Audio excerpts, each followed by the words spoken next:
Está na hora do Café Missioneiro, até às 2 da tarde. Acompanhe a sua revista diária da Novos Horizontes com o jornalista e comunicador Fábio Della Rui.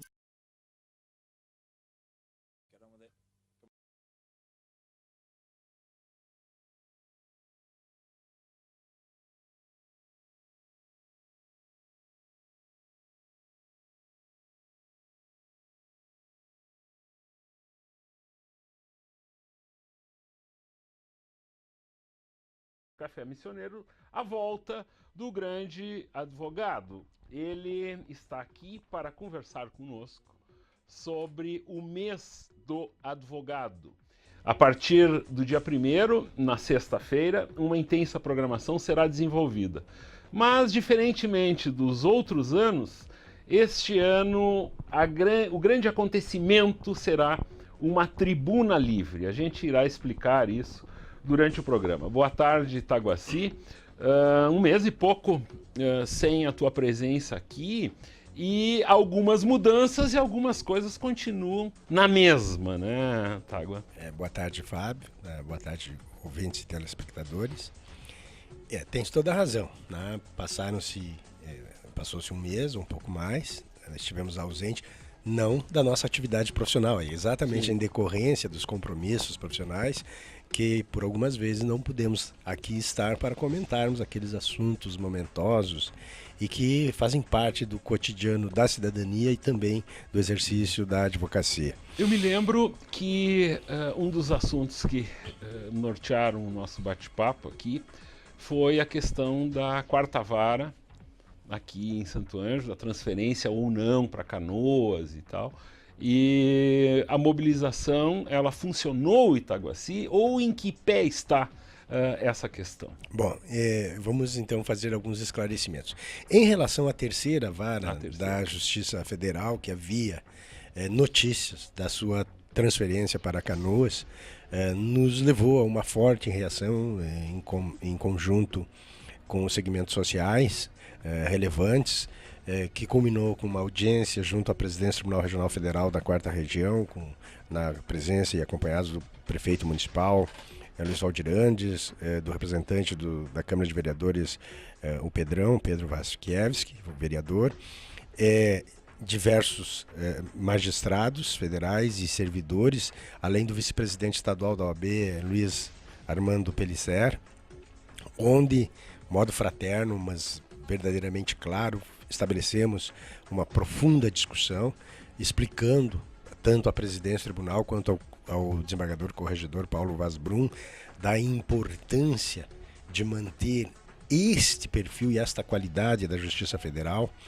sem que a transferência desta vara se materializasse para Canoas e entendendo as dificuldades do Poder Judiciário para que lá fosse solucionado o problema sem que, vestindo um santo, desvestissem o outro. Depois de um longo debate, explanações, discussões, a gente percebeu que a nossa proposta ela tinha profunda sustentação no sentido de que a solução do problema não estava na transferência da vara. E pelas informações que recebemos logo na sequência, eu não diria que está extinta a possibilidade, mas ela foi reduzida substancialmente exatamente pela forte reação dos segmentos da comunidade regional, dos municípios que nos mandaram moção de apoio e que possibilitou então que se fizesse uma caravana da região das Missões, pugnando pela manutenção da terceira vara da Justiça Federal, enfim, sem deslocamento de quaisquer das varas da Justiça Federal para Canoas. Esse tipo de mobilização, Itaguaci, isso não é muito fácil. Extremamente difícil, porque nós temos lideranças no aspecto político com viés local.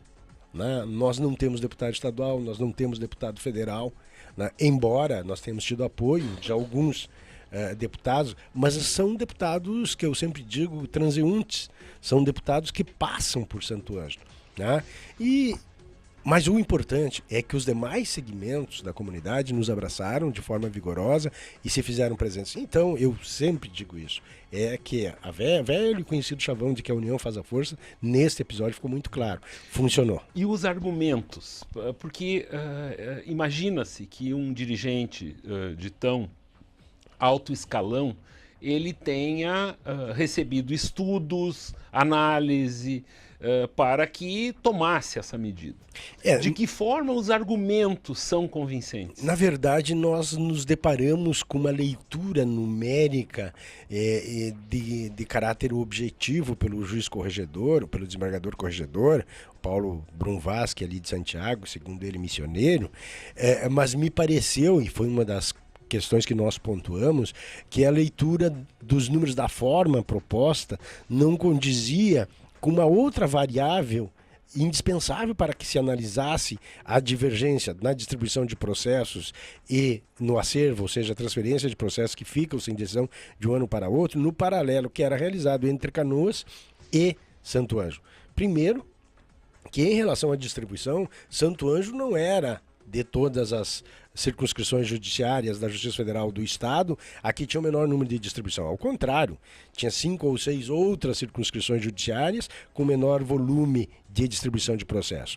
Quanto ao acervo, nós fizemos uma ponderação no que fomos acompanhados por dados estatísticos, especialmente do ex-juiz daqui, o Dr. Fábio Machello, que foi transferido para Canoas, e o Dr. Marcelo Morales, que trouxeram a conhecimento, né, no debate, um fato que nós também tínhamos já informações, no sentido de que aqui em Santo Ângelo, o projeto Conciliação tinha funcionado no ano anterior com mais de 80% de composição e encerramento de litígios, e que lá em Canoas não havia. Então, nós pedimos ao desembargador que analisasse no contexto desse acervo, ou seja, processos que não são definidos de um ano para o outro, para que ele percebesse que, de certa forma, estar-se-ia punindo a competência. Ou seja, a capacidade da Justiça Federal de Santo Ângelo em resolver seus conflitos na via conciliatória era desconsiderado para se ficar na frieza do número do acervo, ou seja, porque Canoas não tinha esse projeto conciliar, não o executava. Então, alguns pontos técnicos dentro dessa leitura que nós agregamos permitiu que se tivesse uma ampliação do debate e, a partir desta ampliação do debate, aquela conclusão de que talvez não seja realmente a transferência da Justiça Federal de uma das varas, mas da terceira vara que é indicada para Canoas a solução. Aliás, o que nós defendemos. Nós defendemos, sim, enquanto advogados, enquanto cidadãos, que se resolvam os problemas da Justiça Federal, da Justiça Estadual, colocando pontualmente nos locais onde há algum problema a sua solução. E o modelo de uma justiça expedita, que resolve os conflitos com um prazo razoável, como é da Justiça Federal de Santo Ângelo, um modelo que seja, plagiando... Exemplo. Que seja um modelo, né? Que se adote esse modelo para que as coisas funcionem.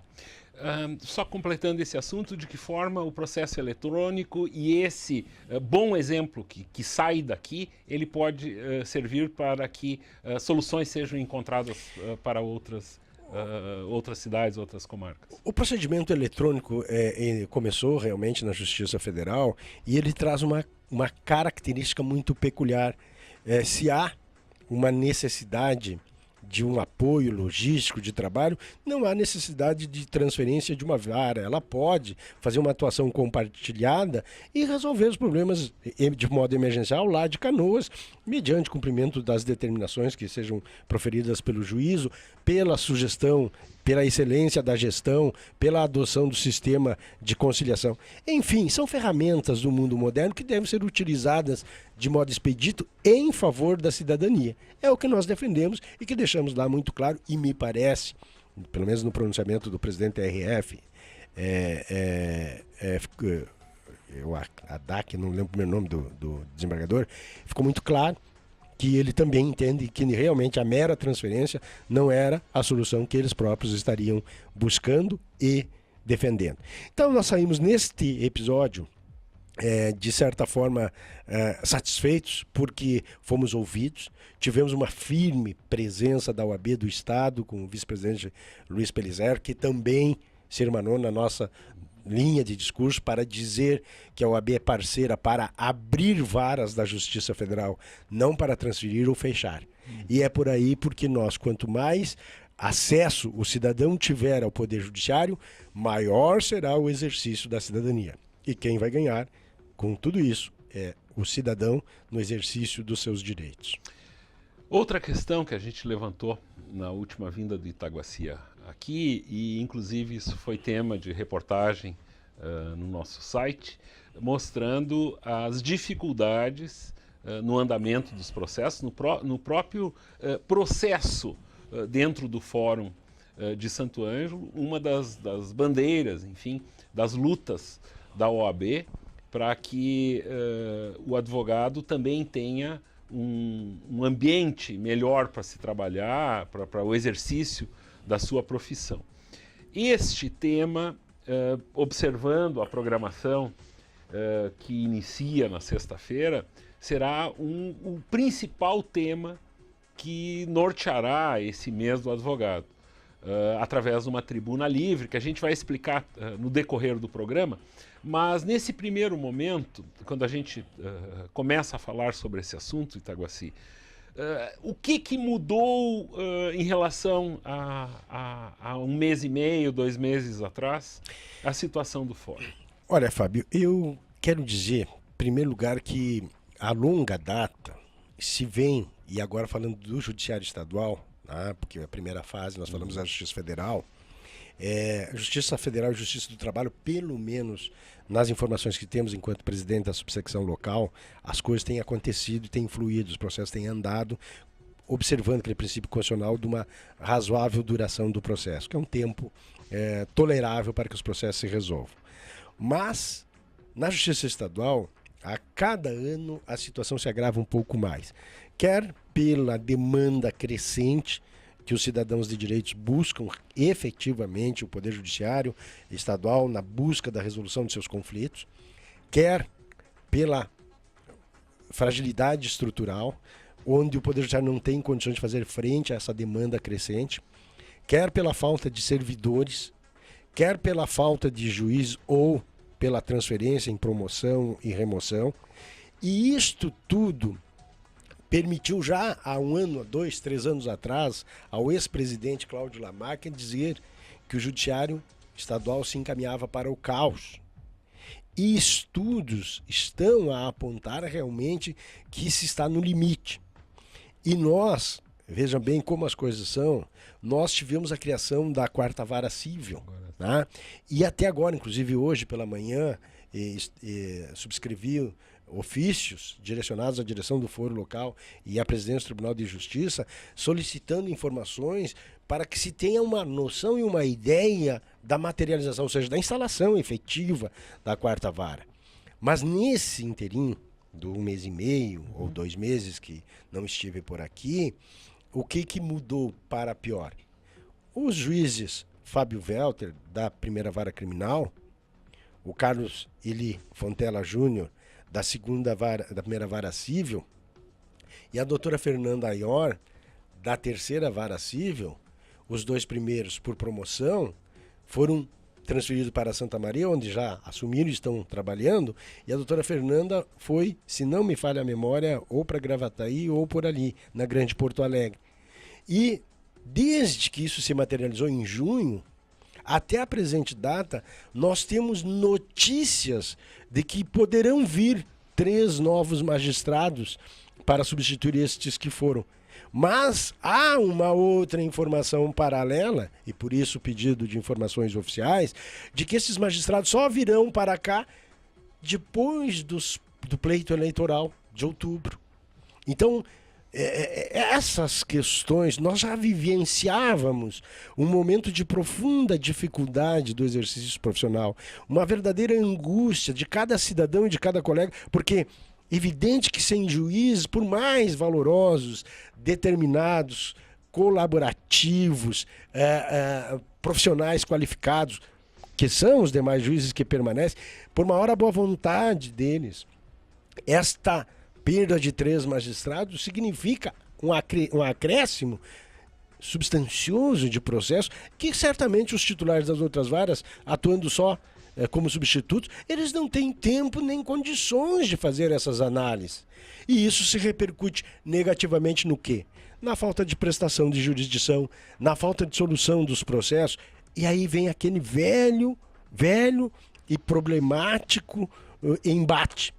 O advogado, no seu escritório, pressionado pelo cliente, que ansiosamente quer uma solução daquele conflito que aquele advogado representa, sai do seu escritório, se dirige ao fórum, onde se depara com uma enormidade de processos que estão com o juiz para decidir, que não são decididos, ou que foram decididos estão pendentes de cumprimento, e aí vem o debate com o funcionário, que se criam choques, desgastes, e que, ao final e ao cabo, se repercute negativamente na sociedade.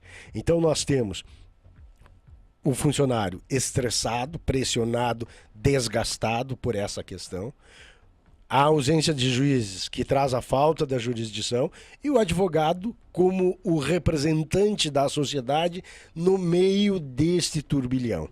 E aí é a famosa expressão do Cláudio Lamáquia, do chamado caos. E é em decorrência deste quadro que, rompendo com essa tradição de nos dedicarmos na Semana do Advogado, no mês de agosto, para fazermos, e teremos sim um momento de confraria também, de festividades, mas nós optamos, ao invés de trazermos 2, 3 eminentes juristas para fazerem palestras sobre reforma do Código de Processo Civil, do Código Penal, do Código de Processo, enfim, de qualquer tema momentoso do direito, para abrirmos a subsecção lá no Dia do Advogado, para recebermos todos os colegas numa tribuna livre, para que eles venham trazer para nós, enquanto dirigentes, essas angústias do cotidiano, as dificuldades do exercício profissional, os desassossegos que estão inviabilizando a nossa atividade profissional, para que a gente possa,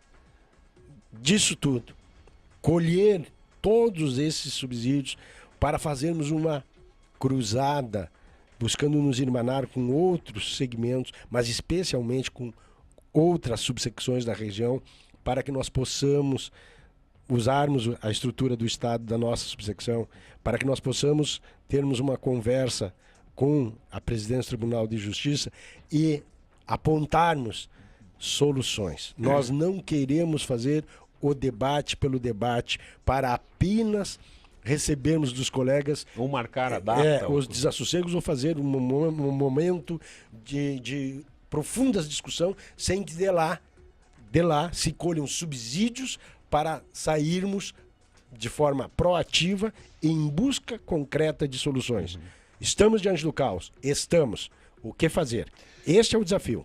Perfeito. A gente observa essa tua descrição de forma muito clara do caos, do problema, de uma situação que já ocorre há algum tempo. Porém, Itaguaci, quem efetivamente poderia mudar essa situação? O próprio judiciário ou se necessita, enfim, por que não existe essa disponibilidade de magistrados? Por que a situação chegou a esse ponto? Porque para nós, por exemplo, ouvindo a tua explicação, a tua descrição, isso fica muito claro que é uma situação que não pode continuar assim. Por que ela automaticamente não é transformada? E se chega a uma situação dessas, por exemplo, se estabelecermos um comparativo, o cidadão que já não tem saúde, fala-se em caos da saúde, aí há 20 e tantos anos, se encaminha para isso, para esse eterno caos do judiciário? Olha, eu penso que nós não devemos trabalhar as questões do poder judiciário na ideia do caos da submissão. Nós temos que trabalhar a revolução a partir do caos, com uma luta de transformação. Assim como na saúde, durante muito tempo, houve reiteradas denúncias, apontamentos e não se tomaram as medidas preventivas e que hoje se corre atrás, buscando solucionar essas questões pontuais, com essas tragédias de pessoas sem atendimento, morrendo por aí nas filas do SUS. Na advocacia, a situação tem levado muitos litigantes a perderem a vida sem que o seu processo se resolva. Mas nós temos essa consciência e sabemos sim que uma das grandes formas de resolvermos este aspecto, além de restabelecer algumas formas de conciliação dos litígios, sem que necessariamente qualquer pequeno problema deságue no Poder Judiciário, ou no Juizado Especial de Pequenas Causas, ou no Juizado Especial Criminal, enfim, que esteja no Poder Judiciário, nós precisamos ter uma forma prévia de solução desses conflitos que sejam mediados. Espera-se que em breve o Poder Judiciário adote a chamada mediação. Mas, pontualmente em cima do quadro atual, no estágio que se chegou, eu penso que há uma profunda necessidade de reformulação dos paradigmas que estão norteando a própria administração do Poder Judiciário. Explico. Primeiro lugar, com o advento da Lei da Responsabilidade Fiscal, os poderes legislativo, executivo e judiciário tiveram limitada a capacidade de gasto com a chamada mão de obra, ou seja, com os servidores. Me parece que em torno de 60%. O que acontece? Há uma profunda visão equivocada no momento que se baliza e se iguala o Poder Judiciário, o Executivo e o Legislativo. Vejam bem, para que se entenda isso. O Poder Judiciário é um poder que, na sua essência, é um prestador de serviço. Então é natural que o Poder Judiciário tenha que investir em quê? Em mão de obra, em pessoas. Então, para tal, eu entendo que é necessário que se faça esse amplo debate e se modifique a Lei de Responsabilidade Fiscal para permitir que o Judiciário endivide ou utilize do seu orçamento 95%, utilizando essa diferença hoje de 30% em pessoas. Aí vai permitir o acréscimo de juízes, vai permitir o acréscimo de servidores, vai melhorar a capacidade desse pessoal de fazer frente à demanda social. Então, são assuntos desta magnitude que nos expõem e nos exige que nós tenhamos o quê? Lá, no Congresso Nacional, pessoas preocupadas em corrigir essa distorção. Que tem essa limitação no Executivo, não tem problema, não há razão mesmo para que o Executivo gaste 95% em folha de pagamento, porque é uma outra forma de prestar serviço, é uma outra característica deste poder. Mas será que prefeitos e legisladores pensarão como você, que se preocupa com uma causa Mas aí como que essa? está, Fábio e telespectadores e ouvintes, nós precisamos fazer a discussão. Nós precisamos chamar a atenção por este momento angustioso. Nós estamos vivenciando essa expressão, caos, exatamente por quê?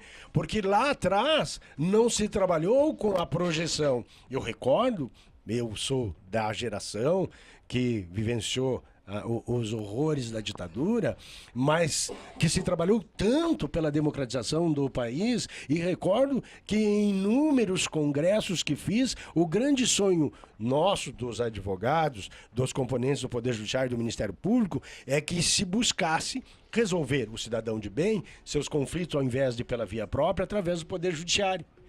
E o que aconteceu? Nós, em cima disso, terminamos potencializando a judicialização dos conflitos.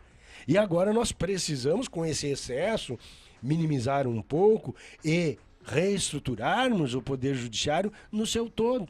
Nós precisamos também utilizarmos ferramentas de atualização, como o procedimento eletrônico, que já falamos antes, mas que é uma ferramenta poderosa que exige uma profunda atuação de reeducação, de hábitos, de postura, também para os advogados e para a cidadania. E nós precisamos que este modelo implementado no Judiciário Estadual seja o mais simples possível e que permita a todos o acesso. Então temos variantes que necessitam ser trabalhadas para que nós possamos resolver. E mais do que isso, nós precisamos um estudo de gestão para, com requisitos objetivos, nós definirmos qual é o número ideal de funcionários, por exemplo, em Santo Ângelo, em Ijuí, em São Luís Gonzaga, enfim, na Justiça Estadual, proporcionalmente ao número de demandas, para que a gente possa saber que, vamos dar um exemplo, lá no cartório X de uma das varas de Santo Ângelo, são necessários 10 funcionários ou 15. Qual é o critério? Nós precisamos definir isso. Nós precisamos analisar, dentro da estrutura do Poder Judiciário, onde estão os gargalos, que há um represamento de ações, que tipo de força-tarefa deveremos buscar para solucionar esses gargalos. Temos que analisar na pirâmide do Poder Judiciário para verificarmos qual é o número ideal de funcionários para as instâncias, para a primeira instância, qual é o número ideal para a segunda instância. E aí teremos que ter toda essa contextualização para fazer este saneamento. E é em cima disto, e por causa disto, que nós, da região das Missões, vamos buscar no dia 11, no Dia dos Advogados, estabelecermos esta conexão e interação com todos os profissionais da advocacia da nossa subsecção para coletarmos os subsídios que irão balizar a nossa posição sequente. Em seguida, a gente irá saber os problemas que os advogados enfrentam no exercício da profissão e a importância desses advogados efetivamente participarem da discussão proposta pela subseção da OAB. Em seguida. A melhor rádio do seu rádio. Novos Horizontes. FM. Estamos de volta com o Café Missioneiro com o jornalista e comunicador Fábio Della Rui. Eu recebo hoje o presidente da subseção da OAB local, Itaguaci Meireles Correia, que fala... nós estamos, na verdade, apresentando a programação do mês do advogado, que começa na próxima quinta-feira. Fizemos referência, e já foi comentado, uma tribuna livre que deverá ocorrer na sede da subseção no dia 11 de agosto, exatamente no dia do advogado, a partir do comecinho da noite, 19h30, quando os advogados irão debater os problemas por eles enfrentados no exercício da profissão. Pois, a partir de toda essa descrição dos sintomas apontados deste caos na justiça, principalmente na justiça estadual, a gente coloca agora uma outra questão para o Itaguaci, mas ainda dentro desse contexto. Mais ou menos o seguinte: é importante e necessária uma mobilização, mas uma mobilização de verdade, para que estes sintomas, para que sejam apurados os dados que se transformarão num documento que será levado adiante. Para tanto, é justamente necessária a participação. Isso não pode ser algo só que os integrantes da diretoria da subseção ou um pequeno grupo queira uma mobilização. Isso tem que ser algo absolutamente natural, porque afinal de contas é um problema de todos, Itaguaci. Olha, Fábio, na verdade o nosso entendimento é que esta tribuna, ela tem como característica, como razão de ser e fundamento, é o de propiciar que nós, enquanto direção, ouçamos todos os colegas que acorrerem à subsecção, para que eles nos tragam as suas experiências para acrescer aquelas questões pontuais que vêm chegando até nós sistematicamente ao longo da gestão. Tá, e isso pode se dar através de exemplos cotidianos. Perfeitamente. E leituras já também, interpretações desses problemas? De todas as formas, Fábio, porque por vezes o meu escritório profissional tem um tipo de problema. O escritório do outro colega terá outro problema, o outro colega lá, mais adiante, de uma outra magnitude. E nós pretendemos obter, escutando os colegas, a legitimidade indispensável para encaminhar as soluções. né? Porque não necessariamente os problemas profissionais do meu escritório são os mesmos dos demais colegas. Então é deste debate de caráter enriquecedor que surgirão os temas pontuais mais comuns e mais difíceis para que nós busquemos tratar e de encontrar mecanismos para superar, minimizar e melhorar o exercício profissional. E claro, como eu falei antes, nós temos as ideias de fazer uma discussão de caráter legislativo, sim, mas isso vai passar por onde? Por um encaminhamento para a seccional do Estado do Rio Grande do Sul, para o engajamento das demais subsecções. Terá algum colega que está nos ouvindo agora dizer, mas e aqui? Como é que eu resolvo, por exemplo, a superpauta do juizado especial que coloca 10, 12 audiências, uma sobre a outra? Eu sei que a doutora Marta, que assumiu lá, está gestionando, buscando equacionar isso, mas é evidente que nós vamos agendar um encontro com ela para acharmos uma forma de minimizar esses efeitos. Nós queremos, por exemplo, um atendimento. De repente, esse atendimento está com um desgaste que daqui a pouco um colega nos diga, olha, mas por que não se faz e se adota tal forma de ser e de agir? Eu vou dar um exemplo. Há poucos dias eu estava em Florianópolis, na capital, fazendo um trabalho profissional e fui até uma serventia judicial para receber a informação de um processo. Eu estava, a exemplo que se exige aqui, já com a movimentação do processo. Lá tem o quê? Tem um monitor, né, em que o cidadão chega, a pessoa digita e verifica a movimentação do processo. Nós não temos esse facilitador aqui. Uma coisa simples, mas pode ajudar a resolver. Se tu não chegar lá e não tiver a movimentação do processo, tu tem que descer, buscar num dos lugares de acesso lá embaixo, no terminal, colocar um número e tal para pegar a movimentação. Então, simples fato. Só uma coisa que é esperada. E é exatamente em busca deste enriquecimento que nós daremos voz aos colegas na tribuna. Tempos curtos para exposições objetivas, para que nós possamos fazer a análise, fazermos as anotações e depois fazermos o filtro e aquelas de maior relevância, aquelas que disserem efetivamente respeito ao exercício profissional, irão pautar as ações sequentes que nós iremos adotar, quer em contatos com a direção do foro, quer em contatos com os juízes das varas respectivas. E isto, Fábio, será essa tribuna livre, é direcionada a toda a nossa relação com o Poder Judiciário, Justiça do Trabalho, Justiça Federal e Justiça Estadual. Né? Porque embora as outras justiças, já fiz essa diferenciação, estejam no melhor momento, também nós buscamos sempre obter subsídios para aperfeiçoar e melhorar aquilo que já está dando certo. Então é nessa direção, e é óbvio que eu me dirijo aqui a cada advogado, no convite que vai chegando por e-mail, na intensa divulgação que estaremos fazendo nos demais órgãos de imprensa da Capital das Missões. É essencial a presença e a participação legitimadora da categoria.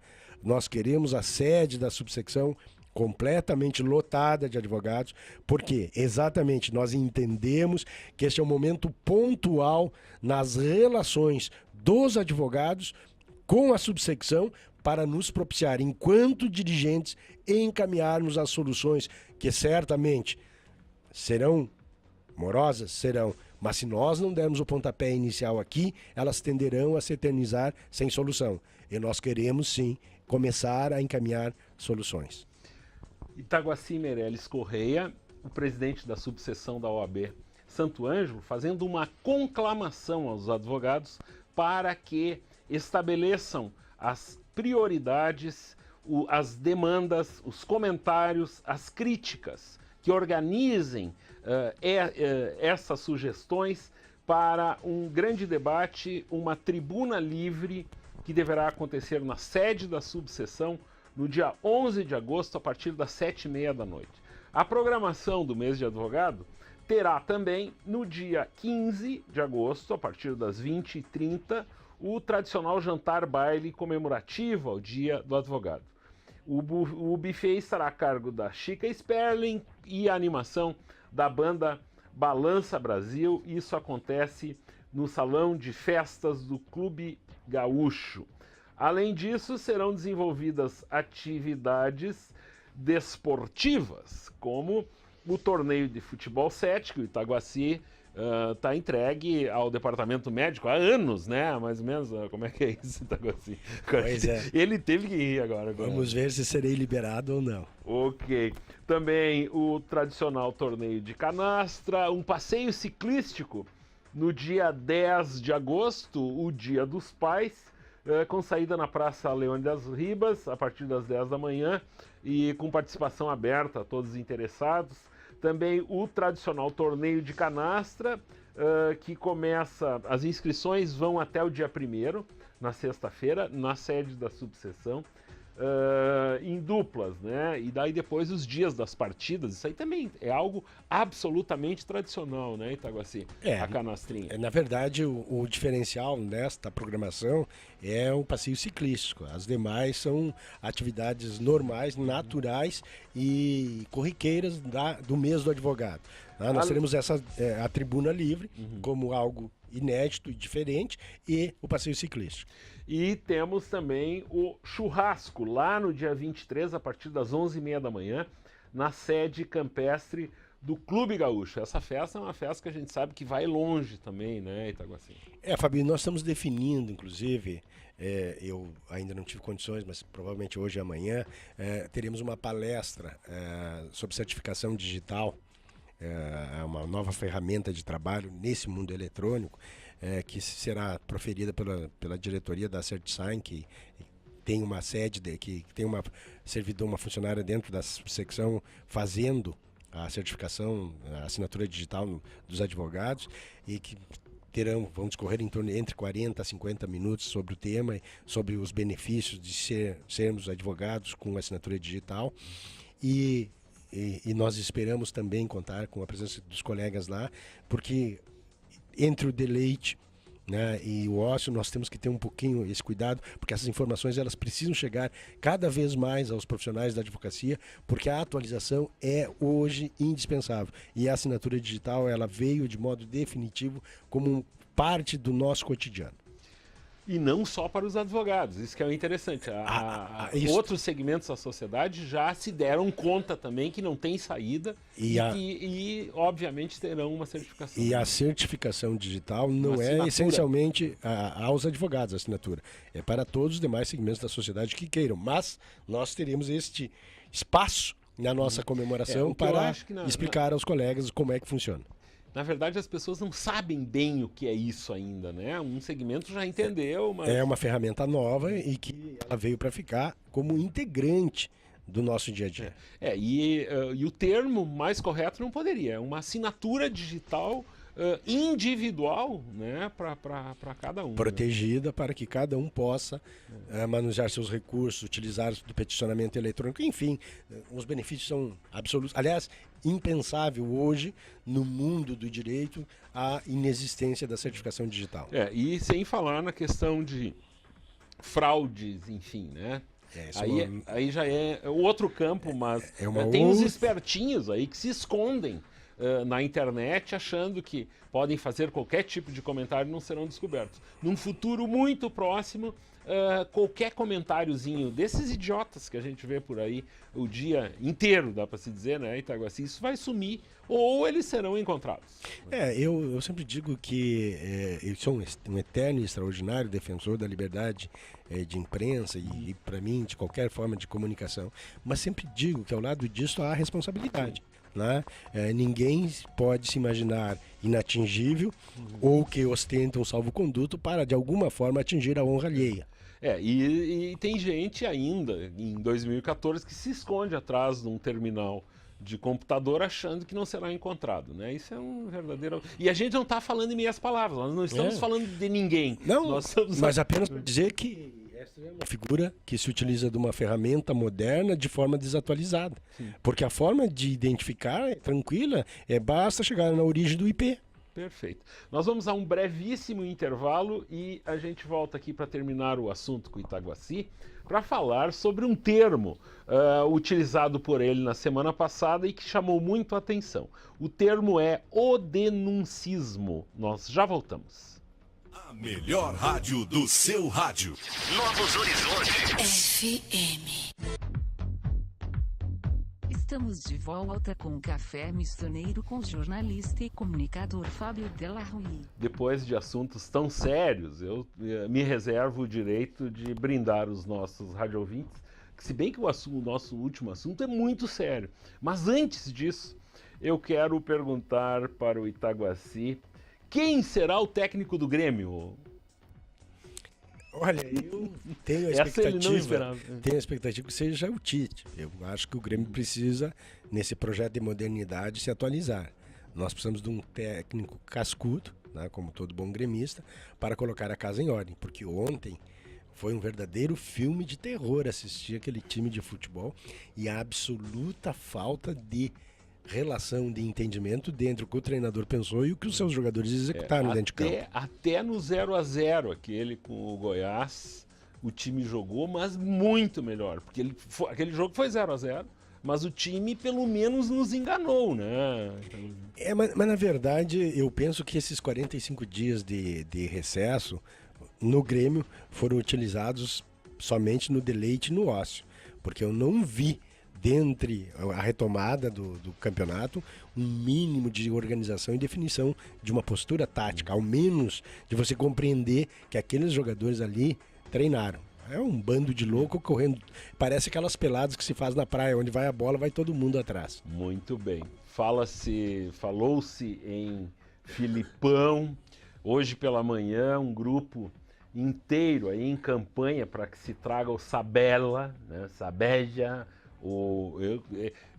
publicando fotos do Sabella quando jogou no Grêmio e depois como treinador da Argentina. Fala-se até que é um salário que poderia ser pago, enfim. Até porque eu acompanhei ele logo antes da final da Copa, em 2 ou 3 entrevistas, ele disse que chegou para comandar a seleção argentina com prazo de contrato definido até o final da Copa, e após a Copa, campeão ou não, ele se dedicaria um tempo à cultura, porque voltaria a ler os seus livros que ele havia abandonado, para depois e somente após desse recesso, então ele pensar se continuaria ou não no exercício da carreira de treinador de futebol. É um grande cara, eu me lembro era um grande jogador. De um jogo em Porto Alegre, dos primeiros que eu fui ao Olímpico, assim, lembrando dele, enfim.